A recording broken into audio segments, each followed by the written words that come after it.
अथ श्रीरामभुजङ्गप्रयातस्तोत्रम्। विशुद्धं परं सच्चिदानन्दरूपं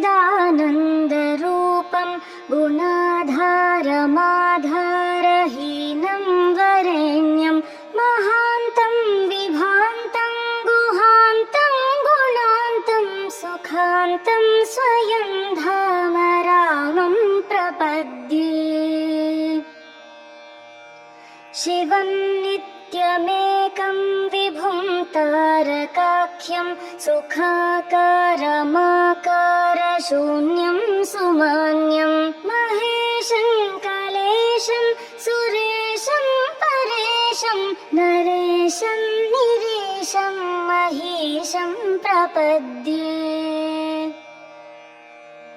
यदा वर्णयत् कर्णमूलेऽन्तकाले शिवो राम रामेति रामेति काश्यां तदेकं परं तारकब्रह्मरूपं भजेऽहं भजेऽहं भजेऽहं भजेऽहम्।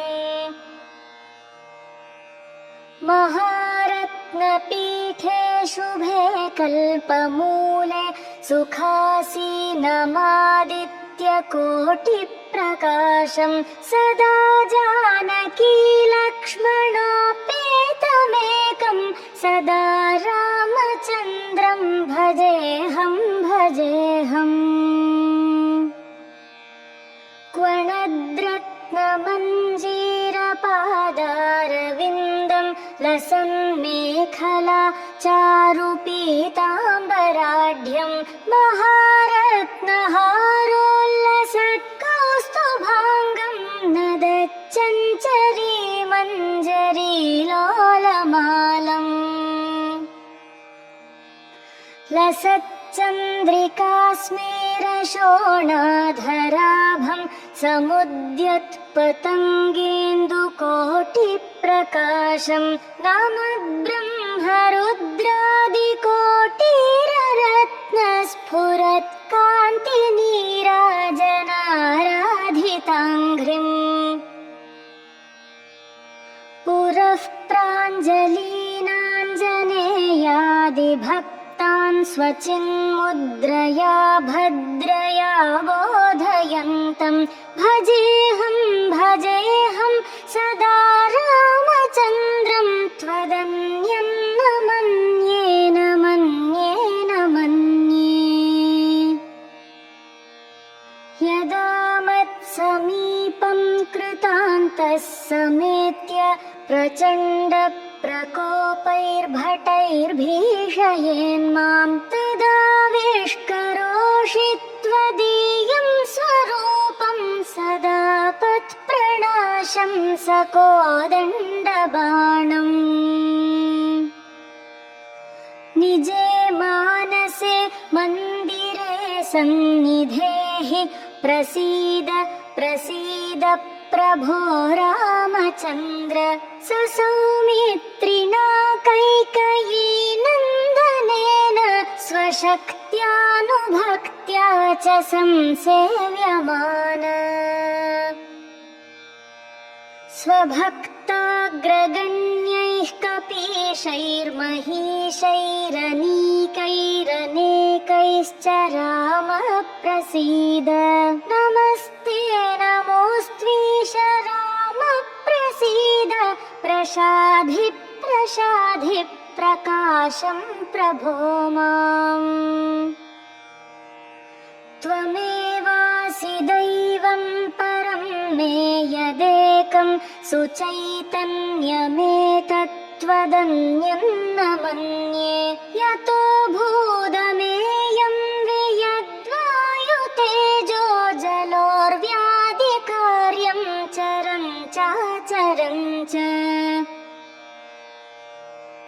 नमः सच्चिदानन्दरूपाय तस्मै नमो देवदेवाय रामाय तुभ्यं नमो जानकी जीवितेशाय तुभ्यं नमः पुण्डरीकाय ताक्षाय तुभ्यम्। नमो भक्तियुक्तानुरक्ताय तुभ्यं नमः पुण्यपुञ्जैकलभ्याय तुभ्यं नमो वेदवेद्याय चाद्याय पुंसे नमः सुन्दरायेन्दिरावल्लभाय नमो विश्वकर्त्रे नमो विश्वहर्त्रे नमो विश्वभोक्त्रे नमो विश्वमात्रे नमो विश्वनेत्रे नमो विश्वजेत्रे नमो विश्वपित्रे नमो विश्वमात्रे नमस्ते नमस्ते समस्तप्रपञ्च प्रभोग प्रयोग प्रमाण प्रवीण मदीयं मनस्त्वत्पदद्वन्द्वसेवां विधातुं प्रवृत्तं सुचैतन्यसिद्ध्यै शिलापि त्वदङ्घ्रिक्षमासङ्गिरेणु प्रसादाधिचैतन्यमाधत्त राम नरस्त्वत्पदद्वन्द्वसेवा विधानात् सुचैतन्यमेतीति किं चित्रमत्र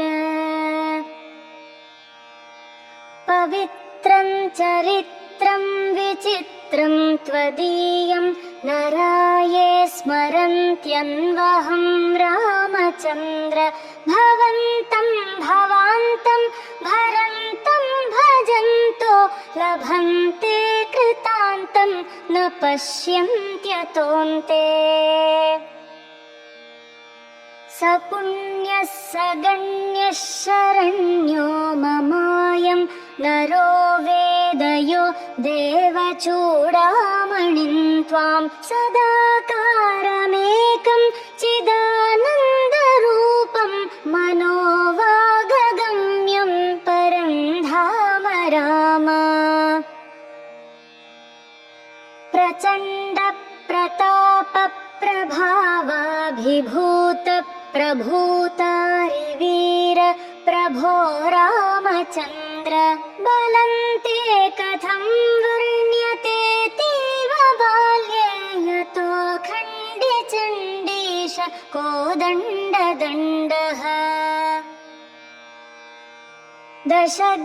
दशग्रीवमुग्रं सपुत्रं समित्रं सरिद्दुर्गमध्यस्थरक्षो गणेशं भवन्तं विना रामवीरो नरो वासुरो वामरो वा जयेत्कस्त्रिलोक्याम्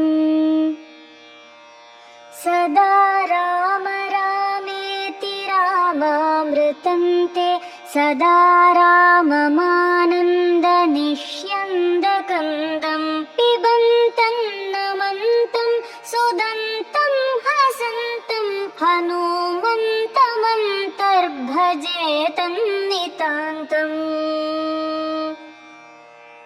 सदा राम रामेति रामामृतं ते सदा राममानन्दनिष्यन्दकन्दं पिबन्नन्वहं नैव मृत्योर्बिभेमि प्रसादादसादात्तवैव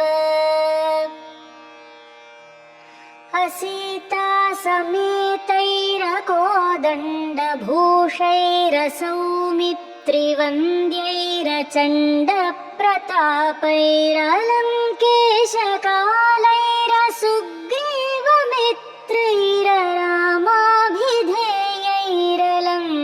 समेतैरकोदण्डभूषैरसौमित्रिवन्द्यैरचण्डप्रतापैरलङ्केशकालैरसुग्रीवमित्रैररामाभिधेयैरलङ्दैवतैर्नः